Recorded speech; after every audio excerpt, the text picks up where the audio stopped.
want to talk for a second about Shavuot and share a few ideas that I think are related to everything over the last year and a half. Many political philosophers, Hobbes, Rousseau, the classics, even people like Karl Marx, people like Friedrich Nietzsche, they speak about the idea of the default of human beings is strife, is the will to power, according to Nietzsche, or according to Hobbes, the war of all against all in the state of nature. We are not programmed to get on with each other, and this was clear to us as a people, as a nation. We have had many moments of strife. Before October the 7th, we know that there was extreme civil discord. We know that there was a breakdown in trust, in civil trust, in institutional trust, in governmental trust. And the question is, what happened on October the 8th? To me, it's not by chance that Shmini Atzeret, the 8th day, is the day in which the people of Israel showed that we have a superpower. What is our superpower? Our superpower is our ability to rise above the human inbuilt capacity, or I should say, our inbuilt proclivity towards strife, towards war, towards violence. On the contrary, the Jewish people rose up, united together, and somehow, despite all of the divisiveness that ensued before October the 7th, got together and really were there for each other, even putting our lives on the lines to help one another. What is this? What is this supernatural Jewish power? Well, we know that as a people, we have sustained and we have come up trumps against so many other empires in history. We still remain. And I want to tap into that. I want to ask the question, what is that superpower? Yes, since then, the disillusion has set in, the divisiveness has returned. But what happened there? What about that moment can we go back to, and can we tap into, and can we make sustainable for society? So let's just think for a minute about Shavuot. We would come to Shavuot, we return to one of the foundational moments of Jewish peoplehood, Matan Torah. But let's not forget, the Israelites were not naturally united. We know that they stand by the mountain, Am Echad, Belev Echad. There are people with one heart, one people. Let's look at what happens before. When you see Moses, who comes out of his palace, he sees us being struck by the Egyptian, an Israelite being struck by an Egyptian. We had external people coming and attacking us in exactly the same way we do today. And at the same time, a day later, he comes and he sees two Israelites fighting. He comes to them, he says, "What are you doing?" They turn around to him and say, "Who put you ruler over us?" Today, we might call that identity politics. You're not in my tribe. Don't speak to me about what you don't know. Polarization, speaking into our echo chambers, shutting out those people who disagree with us, shaming. How dare you come? Who are you? We know who you are. You've got nothing to say over us. And at that moment, Moses runs away. But then we come to Sinai, and for one moment, we stand together. There's no them, there's only us. And we say, Na'aseh v'nishma. We will do and we will hear. But it's not just hearing in terms of obedience to God. I think the v'nishma here, as much as obedience to the Torah and the mitzvot, is also a readiness to hear each other. Not just to hear, but to listen. If when we came out of Egypt, we might call it the covenant of fate, as Rabbi Joseph Soloveitchik says, right? We were drawn together in some senses, not by our own initiation. It came from the outside. God pulled us together. We came together. This was the moment of fate. But we also stood by Sinai and accepted the social covenant. Sinai is the covenant of faith, and that we accepted together. Am Echad, Belev Echad. But this covenant, this social covenant, as Rabbi Sachs reminds us, takes place not in a land, not with the governing body. First and foremost, before we can become a nation in our land, we have to accept a social contract that is predicated on covenant, on unity, on coming together, on listening to God and listening to the other. In essence, Sinai was our October the 8th. Sinai was Shmini. It was the moment in which we rose above our natural proclivity towards violence or towards a war of all against all, and we said, no, we are going to unite together in a joint purpose, in a joint mission.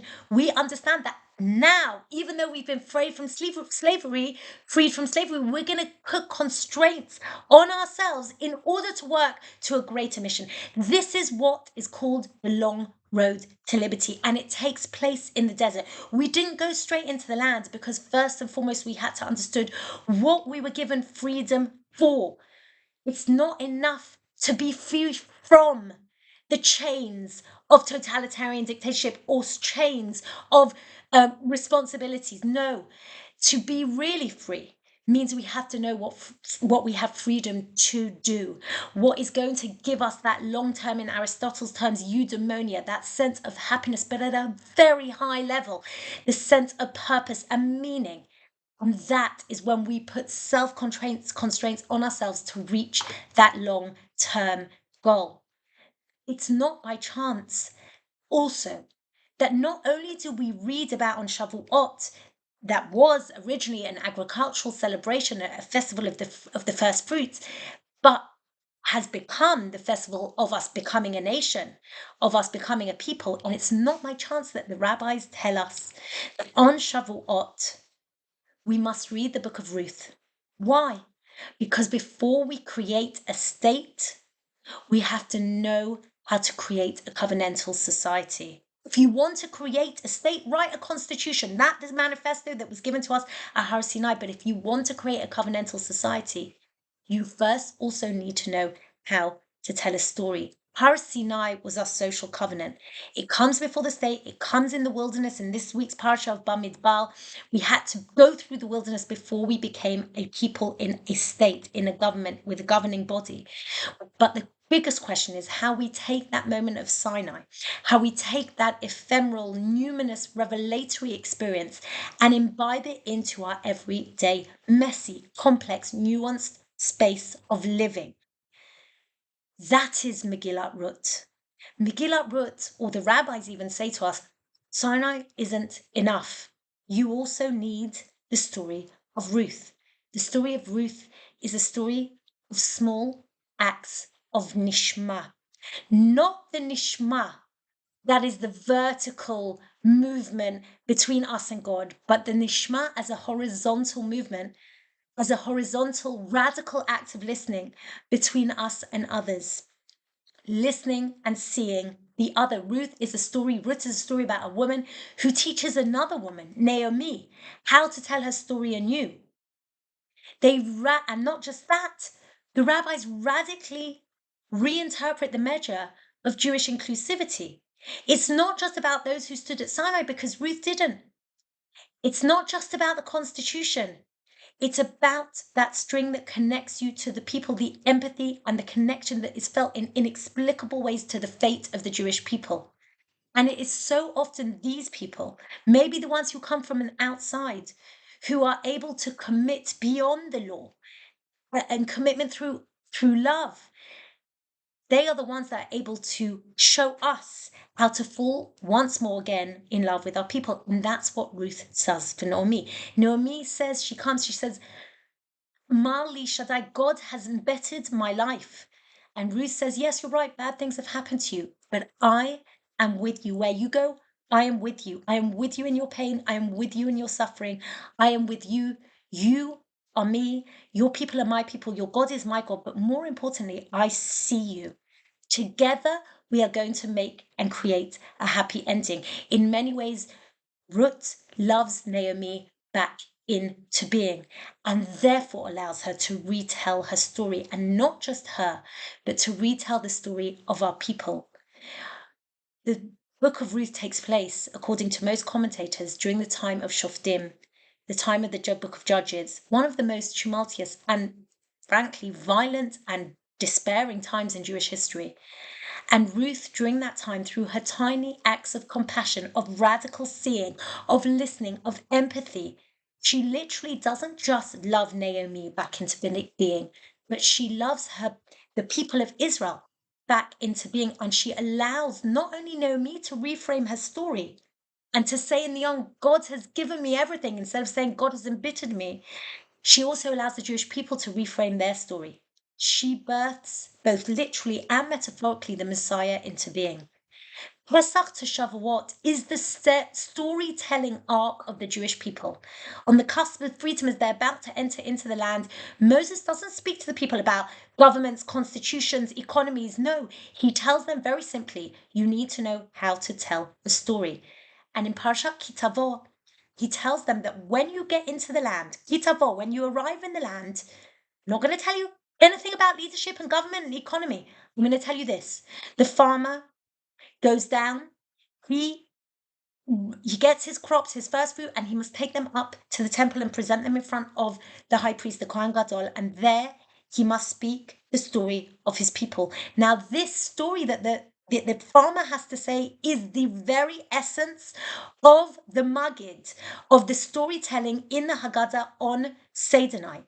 Armio Vedavi. That's what the farmer has to say. It connects the story of Exodus to the connection to the story of Exodus to the story of Shavuot. It is the arc, the storytelling arc, that predicates our very existence in the land of Israel. It reminds us that in order to be independent, free beings in our land, we must never, ever forget how to tell a story. And that story has to be inclusive. That story, say the rabbi, says the Torah, after you've told the story, it says to the farmer, you need to then bring in the ger, the yatom, the almanah, and allow them to eat from your fruit. You have to bring in the stranger, the widow, the orphan, and they come. And only then, v'samachta bechagecha, can you be joyous in your festivities. Joy comes ultimately when we know who we are, when we understand where we come from, when we commit to something beyond our self-interest, beyond our immediate gratification. I think it reminds me also of that superpower I said at the beginning, of the number 8 of October the 8th, the Shmini Atzeret. What does it mean to be a people that has essentially proven the theory of man's natural proclivity towards violence wrong? It means that we have to remind ourselves that we are all part of a story. And our inclusivity isn't just about those who keep the law and who heard the Torah at Har Sinai, but it's also about those who connect to us with love and compassion. It's not just about the vertical tie between us and God, which is always going to be the basis of our covenant, but it's also about the ties between us and our people and our story and our history, and maybe even those people that join us along the way, along the path. And that's the horizontal ties. And both of them are important. And both of them are the ways in which we sustain a society. It can and it will be through the messy, complex, ambiguous arena of civil society, of state building, that the tikkun will come, that the rectification will come. But it has to be done through love, through small acts of deep listening and compassion and kindness, and maybe also through understanding that ultimately we are all one people, whether or not we feel that connection vertically or horizontally, whether we connect more with the nomos, with the law, or whether we connect more with the love. But we must never ever forget that both of those are central components of who we are and of what we are. And I think that is why the rabbis understood that on the very occasion of celebrating our peoplehood, we need to not just read about the receiving of the Torah, but also about the Torah of love and compassion. Please God, this Shavuot, we should bring and hear that our hostages are returning and that all of us are able to find compassion and love for our fellow Jew. And in that way, even if there are things that we can't, there are bridges that we may not be able to cross, at least we'll be able to look at each other with an ayin tova, with a good eye, and to help, perhaps, together build and retell the story of our people. Chag Sameach and Shabbat Shalom.